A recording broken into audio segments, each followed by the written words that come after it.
Bueno, buenas noches. ¿Cómo andan? ¿Todo bien? Qué alegría, ¿verdad? Quizá algunos ya me conocen, nos conocemos con unos cuantos, pero otros no nos conocemos tanto, pero la verdad que hoy me siento en familia. Y el sentirme en familia hace que la cosa sea un poquito más sencilla, ¿verdad? Hace unas semanas atrás yo estaba de ese lado, justamente muy cómodo en mi silla, escuchando la prédica de nuestro hermano Hernán, que anda por allá, y dentro mío sentí como que decía, vas a estar ahí. Y yo dije, no, a ver, no. Si bien uno comparte los martes en la reunión de oración, el domingo era como algo que, bueno, aparte no es algo que yo disfruto estar acá, yo prefiero estar sentadito ahí abajo de la estufa, es la realidad. Pero bueno, entonces salimos de la reunión, llego a casa, me pongo a cenar con mi esposa, con nuestros hijos, ya era tarde, y suena el teléfono. Suena el teléfono. ¿Quién era?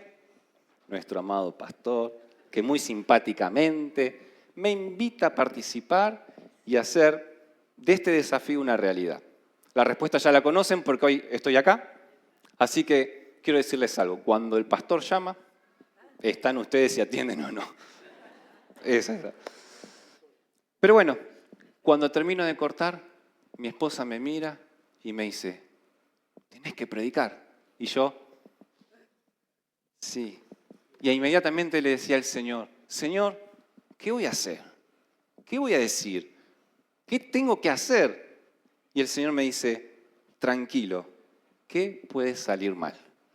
Y con eso le damos título a la prédica de hoy, ¿qué puede salir mal? Y hay cosas que sí salen mal.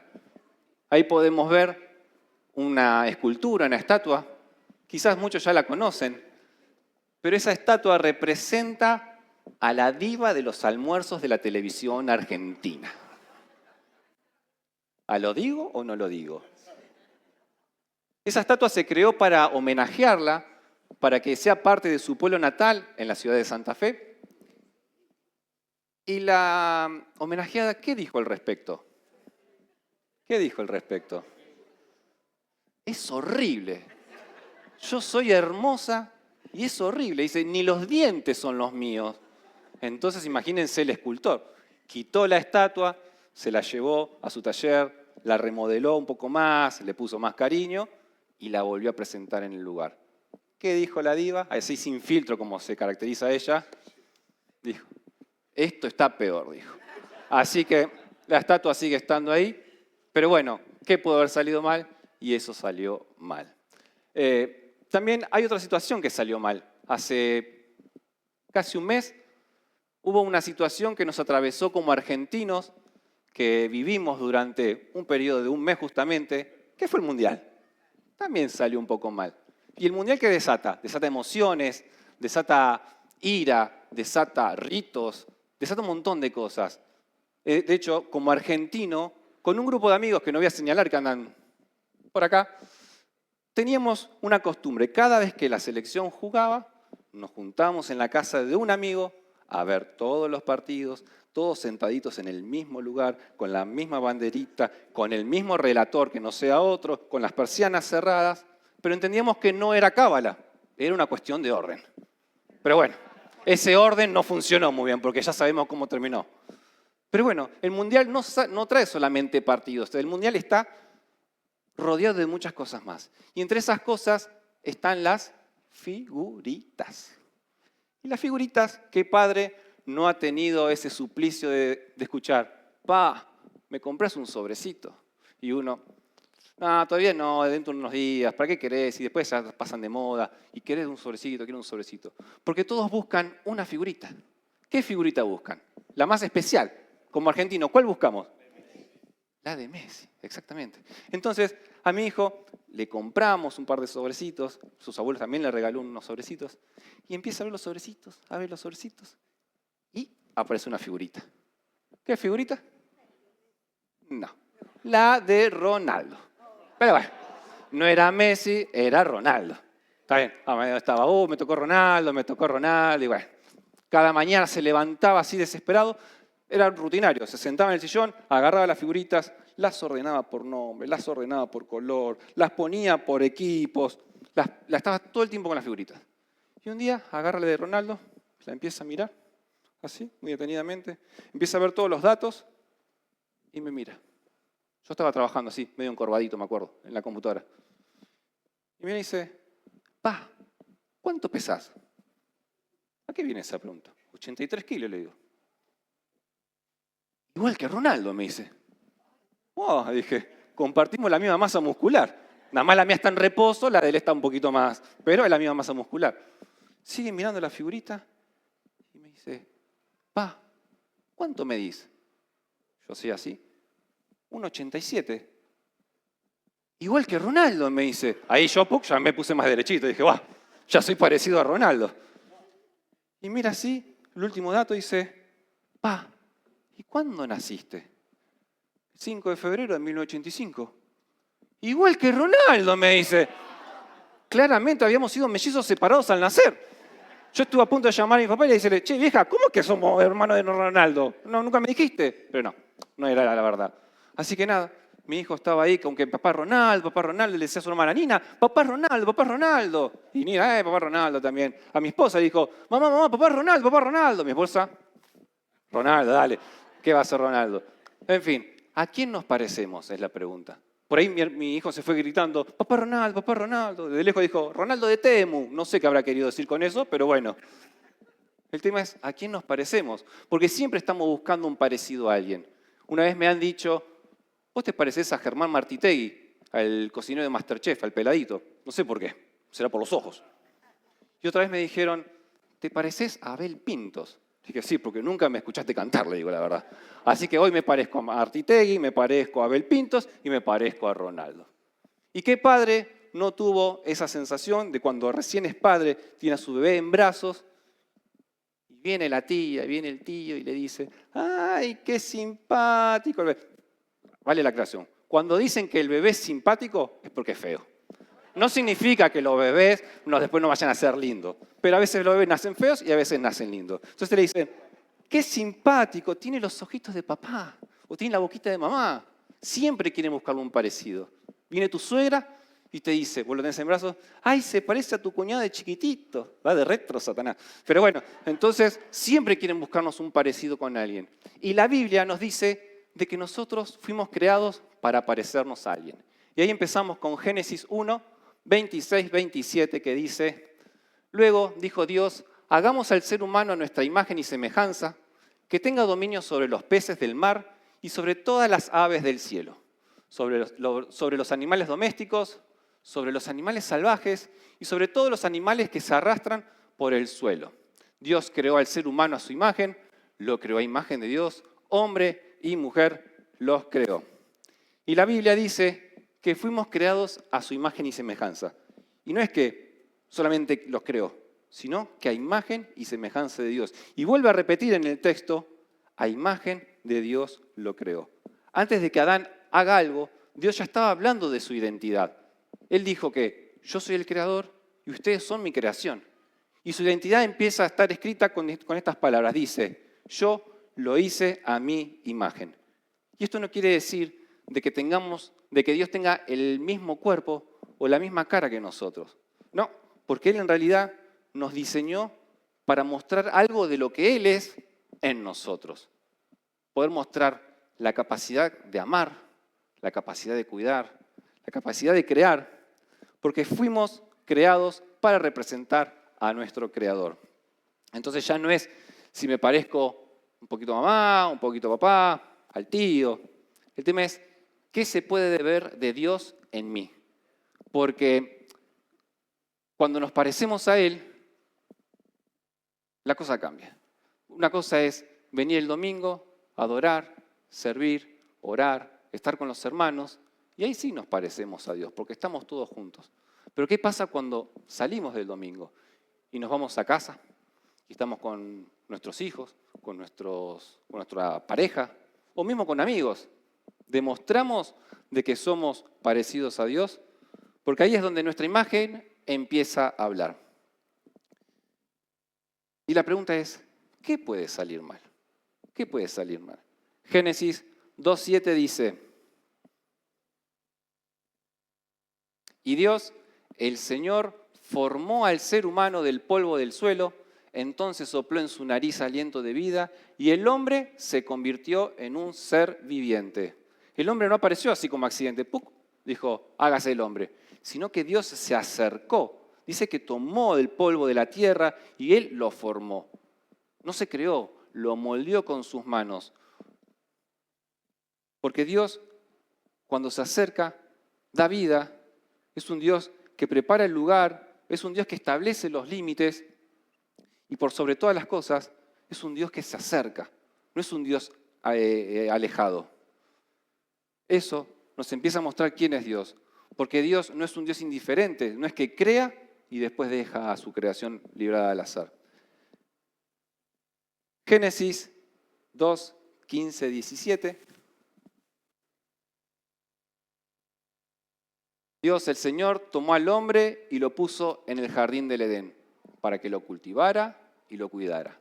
Dios, el Señor, le ordenó al hombre, puedes comer de todos los árboles del jardín, pero del árbol del conocimiento del bien y del mal no deberás comer.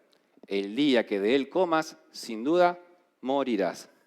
Y acá está lo loco, ¿no? Porque Adán tenía todo lo necesario en el jardín. El Señor le había dado un lugar, le había dado propósito, le había dado un trabajo. Esto es para los que dicen que por culpa de Adán tenemos que trabajar. No, Adán ya trabajaba antes de haber pecado. Y Dios le pone un límite.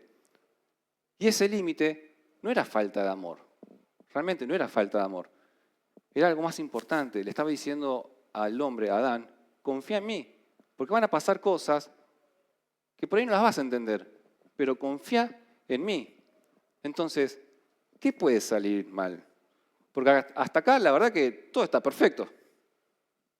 Dios provee, Dios se relaciona, pero entonces, ¿qué puede salir mal? Porque a veces las cosas salen mal. Y en Génesis 3, 1 al 6, dice, la serpiente era más astuta que todos los animales del campo que Dios el Señor había hecho. Así que preguntó a la mujer, ¿con que Dios le dijo que no comiera de ningún árbol del jardín? Podemos comer del fruto de todos los árboles, respondió la mujer. Pero en cuanto al fruto del árbol que está en el medio del jardín, Dios nos ha dicho, no coman de ese árbol ni lo toquen, de lo contrario morirán. Pero la serpiente dijo a la mujer, no es cierto, no van a morir. Dios sabe muy bien que cuando coman de ese árbol se le abrirán los ojos y llegarán a ser como Dios, conocedores del bien y del mal. La mujer vio que el fruto del árbol era bueno para comer y que era atractivo a la vista y era deseable para adquirir sabiduría. Así que tomó de su fruto y comió. Luego dio a su esposo, que estaba con ella, y él también comió. Y acá la serpiente es muy astuta porque le dice, con que Dios le dijo que no comieran de ningún árbol del jardín. No le dijo de ese, le dijo de ninguno, ya le estaba mintiendo. Y el problema empezó con Eva, porque Eva, a ver, tenía una relación con Dios, lo conocía. Entonces, ¿por qué se quedó escuchando? Porque cuando alguien habla y contradice lo que dice Dios, es una mentira. Y lo peor de todo no es que Eva lo escuchó, sino que le respondió después, siguió conversando con él. Déjame decirte que cuando el enemigo abre la boca, la verdad que nada bueno puede salir de él. Más vale, corre. Santiago 4:7 dice, sométanse a Dios, resistan al diablo y él huirá de ustedes. Porque el enemigo no te va a decir, rechaza a Dios. Va a venir siempre sutil. ¿Te parece? ¿Estás seguro? No van a morir. Y ahí pasa lo que ya todos sabemos. Eva hace lo que terminó haciendo. Pero la pregunta es, ¿y Adán qué estaba haciendo? ¿Qué estaba haciendo Adán? A ver, Adán tenía más tiempo con Dios.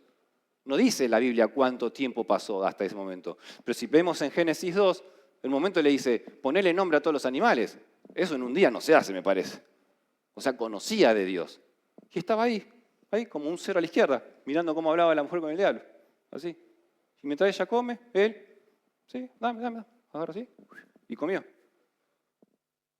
Hay un experimento en 1950 que se llamó experimento de conformidad. Dice que tomaron un grupo de 50 personas que eran todos cómplices, en un aula. Y en ese aula hicieron en un pizarrón una línea cortita y una línea un poquito más larga. Era evidente cuál era la más cortita y cuál era la más larga.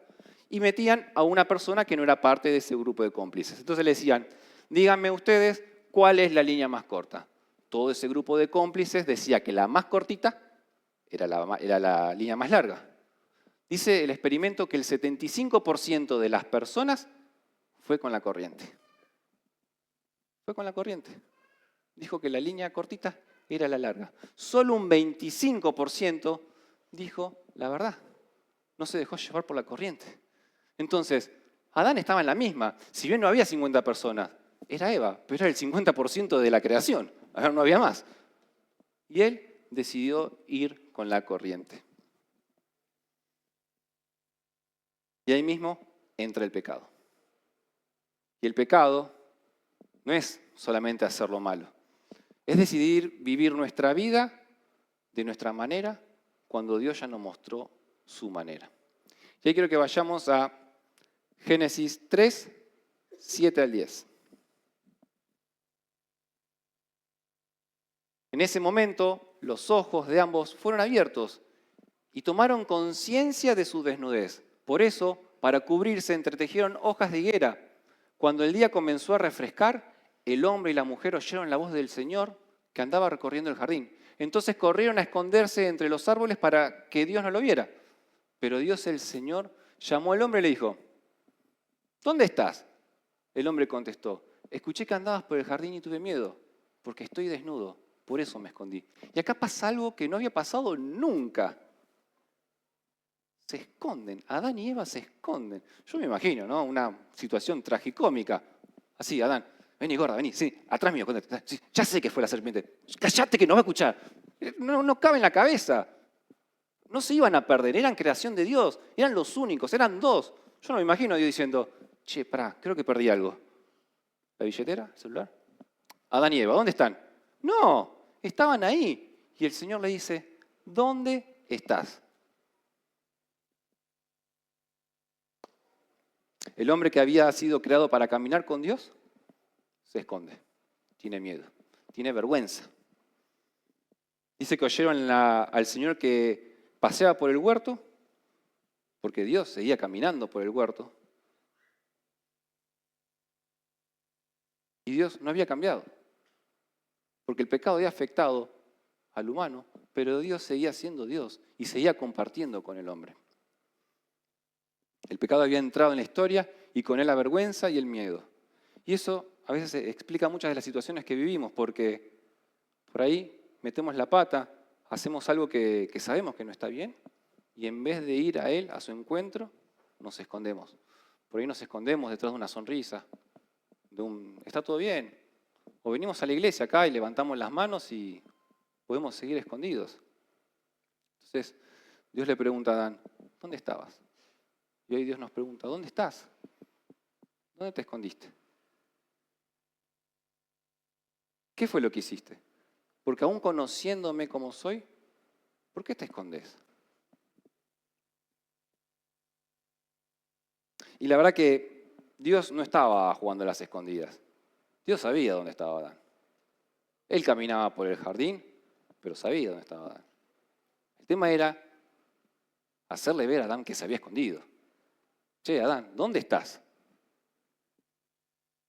Adán había desobedecido y se había escondido, pero Dios seguía buscándolo.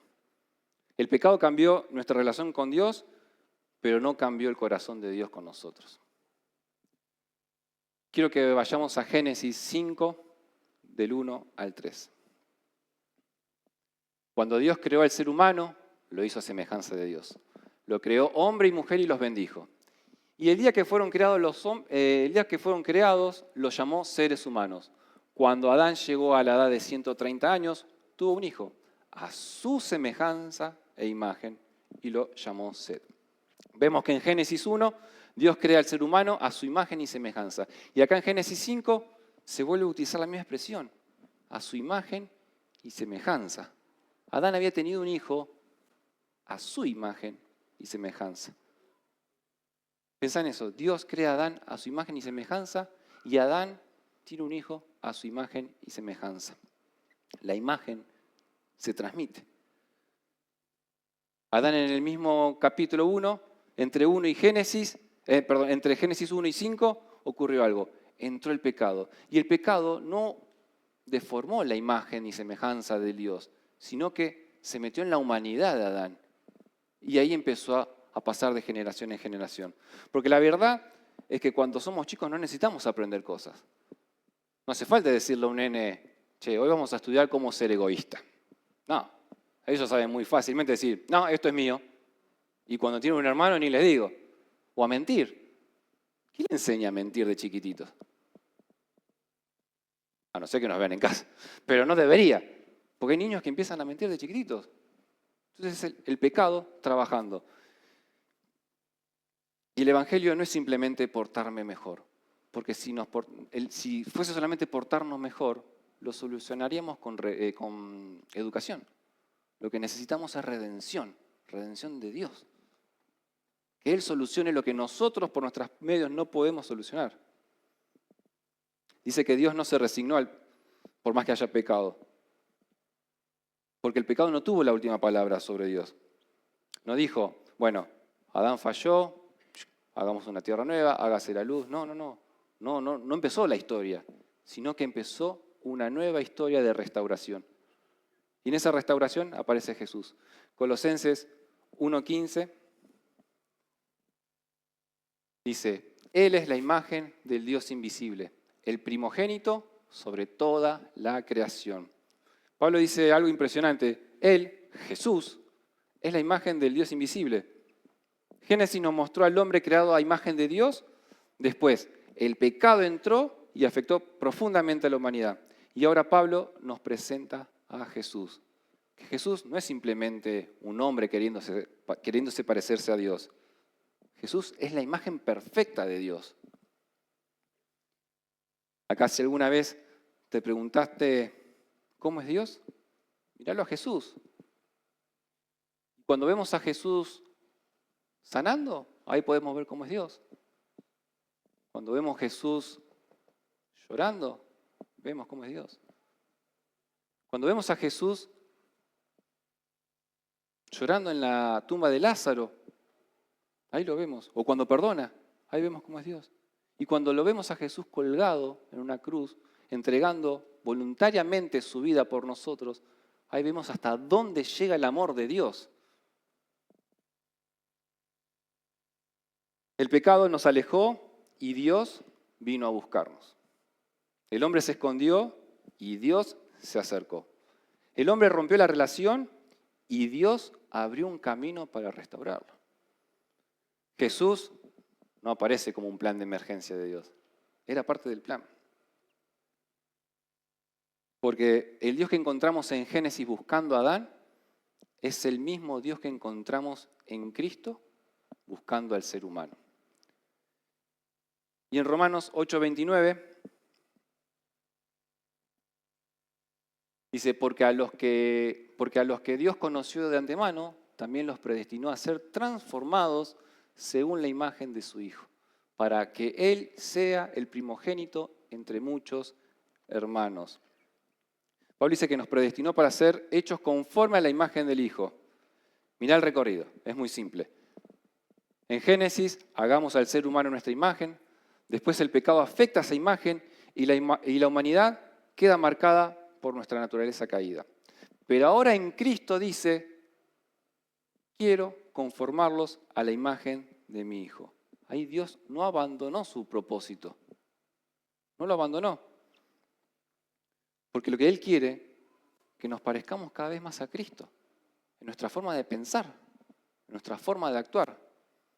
Porque fuimos creados para reflejarlos a Él. Por eso, cuanto más conocemos a Cristo, más entendemos quién es Dios. Y cuanto más conocemos a Dios, más entendemos en quiénes fuimos creados para ser. Entonces, ¿a quién te pareces? Porque por ahí mucho tiempo estamos buscando ver a quién nos parecemos. Nos comparamos con otros. Mira, este tiene más, este tiene menos. este sabe más, este sabe menos. Todo el tiempo estamos buscando a quién nos parecemos. Pero Dios quiere que volvamos a mirarlo a Él, porque la respuesta a nuestra identidad no comienza preguntando ¿qué dicen de mí?, sino comienza preguntando ¿qué dice Dios de mí? Y esto me trae a una anécdota que sucedió antes de que yo conociera al Señor, mucho antes. Yo trabajaba en una empresa donde tenía que ir a visitar muchos clientes. Y había uno en particular que mis compañeros de trabajo me decían, ojo, tené cuidado con ese que habla mucho, dice malas palabras. Bueno, decían otras cosas en realidad, ¿no? Yo lo estoy suavizando, pero le pega a las paredes, te maltrata. Y yo me empecé a generar una imagen de él. Empecé a creer en él. Entonces yo iba a ese lugar y ya iba condicionado. Por ahí el tipo había tenido un buen día, pero yo ya estaba medio desconfiado cuando lo veía. O me miraba de alguna forma y dije, usted está enojado. Entonces yo ya me había creado una imagen de él. Y el Señor me mostraba, cuando estaba preparando este mensaje, de que nosotros tenemos como unos casilleros dentro nuestro que empezamos a recibir información de uno, del otro. Y necesitamos creer, porque el hombre, el ser humano, necesita creer en algo, pero en algo necesita creer. Entonces vamos llenando esos casilleros. En ese caso lo empecé a llenar con lo que me decían de este tipo, que la verdad era un buen tipo, no sé, a mí nunca me trató mal, pero yo empecé a creer, empecé a creer. Y lo mismo pasa por ahí cuando somos niños y dicen, che, vos no servís, vos apenas si podés respirar. Y vamos creyendo, vamos creyendo, vamos creyendo. Y el Señor me mostraba que cuando yo decidí creer en Él, cuando decidí entregar la vida, mi vida para Él, todos esos casilleros los empezó a ocupar Él. Entonces, donde decía, ¿cuánto valgo? El Señor ya me respondía. ¿Tengo propósito? Y el Señor ya me respondía. ¿Me amás? Y el Señor me respondía. Cuando empecé a creer en Él, todos esos casilleros se fueron llenando. Y no tuve la necesidad de ir a buscar por otro lado. Y el Señor me mostraba que todo eso que yo iba recibiendo era información. Solamente información. Así que la opinión de alguien hoy por hoy es información. Mi pasado ahora es información. Mis éxitos o mis fracasos es información. Eso no va a crear mi identidad porque Dios ya dijo quién soy. Entonces, por ahí acá hay muchos que pueden decir, bueno, ¿y qué es verdad? ¿Qué es verdad? Y Jesús habló justamente de eso. Juan 8, 31, 32. Dice, Jesús se dirigió entonces a los judíos que habían creído en Él y les dijo, si se mantienen firmes a mis palabras, serán realmente mis discípulos y conocerán la verdad y la verdad los hará libres. Y Jesús está hablando con personas que habían comenzado a creer en Él y les dice eso, conocerán la verdad y la verdad los hará libres. Jesús no está diciendo que la libertad consiste en dejar de escuchar cosas. La libertad consiste en saber quién es la verdad y quién tiene la autoridad para definir nuestras vidas. Porque durante mucho tiempo uno puede escuchar eso. Che, vos no servís, vos sos así, nunca vas a cambiar o no sos suficiente. Y cuando una mentira se empieza a repetir, a repetir, a repetir, a repetir, por ahí la creemos y la hacemos una verdad en nuestra vida. Pero Jesús dice, conocerán la verdad y la verdad los hará libre. Para Jesús, la verdad no es una colección de datos incorrectos o correctos. La verdad es Él. Él es la verdad. Por eso nuestra libertad no se aprende con cosas nuevas. Se aprende conociéndolo a Él.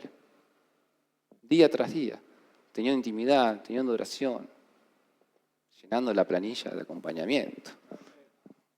Muy bien. Es conociéndolo a Él, conociéndole. Y entonces, ¿qué puede salir mal? La verdad que muchas cosas pueden salir mal. Muchas cosas pueden salir mal. Porque ser hijos de Dios no significa que nunca vamos a tener un problema. Dios nunca nos prometió, che, esto es sencillo, ahora creen y ya está. Salgan al mundo que no va a pasar nada. No es así. Pero hay algo que Él nos prometió, de que Él va a estar con nosotros hasta el fin del mundo. Y con esto me llevo al versículo que venimos viendo ya hace 2 domingos atrás, que está en Romanos 8:37. Sin embargo, en todo esto somos más que vencedores por medio de aquel que nos amó. Y no dice que somos vencedores porque las sabemos todas, o porque nada nos va a pasar. No, eso no va a ser así. Somos más que vencedores por medio de aquel que nos amó. Porque fuimos creados a imagen y semejanza de Dios. Pero el pecado afectó aquello que Él había diseñado en nosotros. Pero sin embargo, Dios no abandonó su propósito. En Cristo, que es la imagen del Dios invisible, su imagen comienza a ser transformada nuevamente en nosotros. Nuestra identidad ya no depende de lo que nos pasó. Depende de aquel que nos creó, que nos buscó y que nos amó.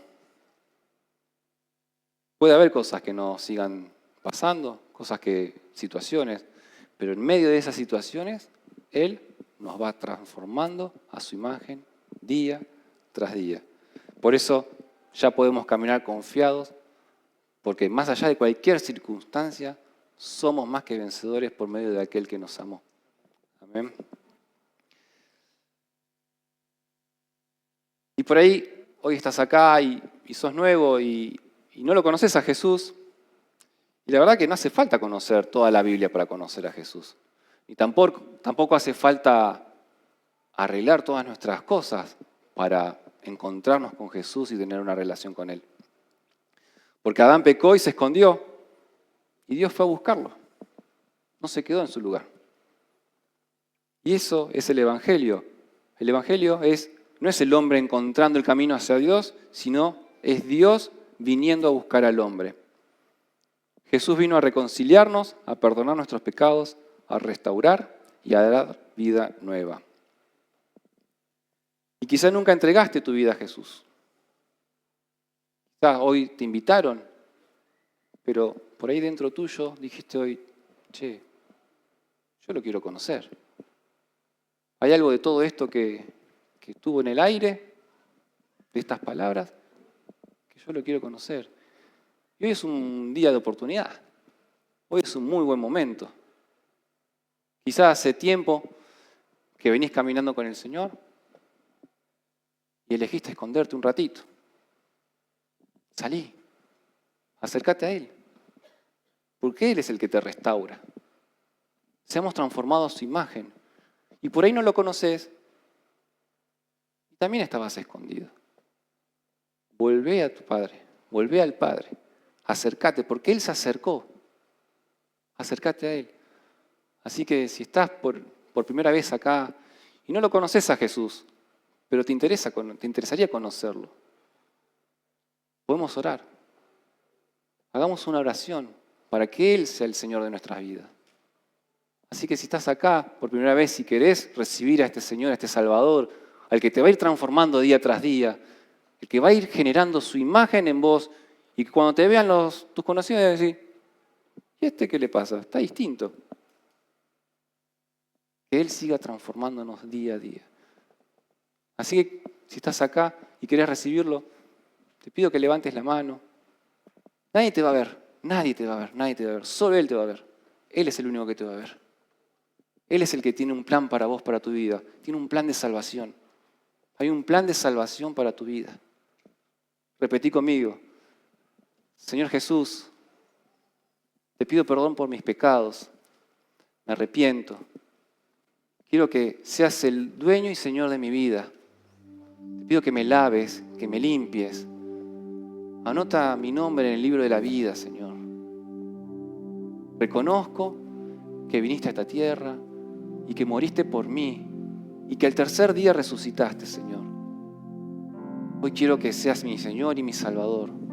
Te reconozco en el nombre de Jesús. Gracias, Padre. Gracias, Padre amado, porque la verdad que por más que se levanten estatuas en honor a nosotros, o por más que nos busquen parecidos, nosotros nos queremos parecer a vos, Señor. Todo el tiempo, toda nuestra vida, Señor, nos queremos parecer a vos. Queremos que se forme nuestra imagen, Señor. Que tu imagen se forme en nosotros, Señor. Porque más allá de cualquier adversidad, tu palabra dice que todas las cosas ayudan para bien. Y en esa adversidad, tu imagen también se sigue formando en nosotros, Señor. Porque en cada situación que atravesemos, somos más que vencedores por medio de aquel que nos amó. No por nuestra fuerza, sino por medio de aquel que nos amó. Hoy, Señor, corremos a tus brazos, Señor. Volvemos a tus brazos, Padre. Como una vez vos fuiste y nos tomaste de la tierra, del polvo, vos te acercaste y nos creaste, Señor. Hoy volvemos a tus brazos. Te pedimos, Señor, que vengas a nosotros, como en el principio. Decidimos no escondernos más, Señor. No nos queremos esconder más, Señor. Queremos, Señor, volver a estar en tus brazos. En tus brazos hay plenitud, Señor. Gracias, Padre. Eres santo y soberano, mi Señor. Corremos a tus brazos, Señor. Corremos a tus brazos, Señor. En el nombre poderoso de Jesús. Amén.